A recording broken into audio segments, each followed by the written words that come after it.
Hello नमस्कार दोस्तों, कैसे हैं आप लोग। आशा है कि आप लोग अच्छे और स्वस्थ भी होंगे। दोस्तों आज हम बात करेंगे पवन सिंह जी के एक गाना के विषय में, जो कि इसी सीजन का गाना है, काफ़ी अच्छा है। तो बने रहिए हमारे वीडियो के साथ।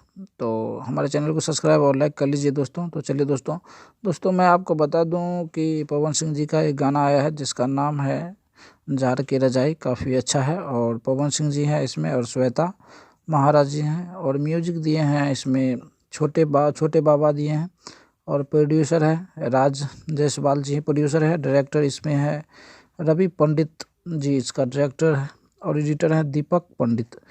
काफ़ी अच्छा यह गाना है, आप ज़रूर सुनिएगा। और इस गाने को रिलीज़ किया गया है DRG रिकॉर्ड भोजपुरी के चैनल पे, इसको रिलीज़ कर दिया गया है। मैं गाना का लिंक आपको डिस्क्रिप्शन में दे देता हूँ ताकि आपको देखने में आसानी हो, आप देख लीजिएगा। आज का ये छोटा सा वीडियो कैसा लगा कमेंट करके बताइएगा, और हमारे वीडियो को देखने के लिए आपको दिल से धन्यवाद। जय हिंद दोस्तों, नमस्कार।